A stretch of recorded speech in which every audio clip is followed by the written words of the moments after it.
मैं उससे बात नहीं करता, मैंने उससे बात नहीं की, मैं उससे बात नहीं करूंगा। इन तीन टेंसेस को हमने इसी वीडियो में किया ताकि आपको पता चले। मकसद क्या है? ताकि आप जुमला बनाना सीखो, प्रेजेंट का, पास्ट का और फ्यूचर का। किस तरह मैं आपको बताता हूँ। तीनों में नहीं नहीं आया है। अब इंग्लिश में, उर्दू में जब हम नहीं कहते हैं तो ठीक है, इसके साथ कुछ और नहीं लगाना होता, मगर इंग्लिश में ऐसा नहीं होता।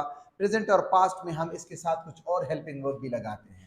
मैं उससे बात नहीं करता, एक प्रेजेंट इंडेफिनिट टेंस है, तो आप कहोगे आई डू नॉट या don't talk to him.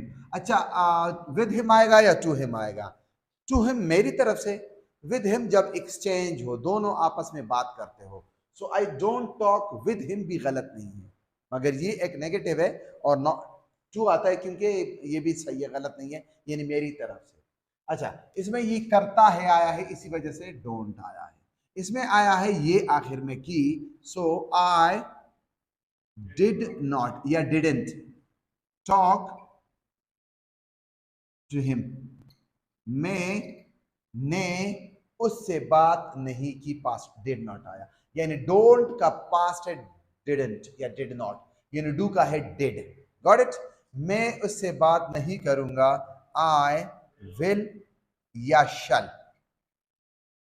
Not talk to him. मैं उससे बात नहीं करूंगा। अगर आपको ये ट्रांसलेशन आती है तो जैसे वीडियो शुरू हो आप स्टॉप करो और इसको ट्रांसलेट करो। कुछ लोग कहते हैं कि आप सामने से हट लिया करो ताकि हम स्क्रीनशॉट बनाए। जी, स्क्रीनशॉट बनाओ। तैयार है? So I don't talk present indefinite, I didn't talk past indefinite, I will not talk या shall not talk future indefinite tense. इसी तरह सवालात का सिलसिला जारी रखें और शेयर करें अपने दोस्तों के साथ अगर आपको वीडियो अच्छी लगी। Thanks for watching.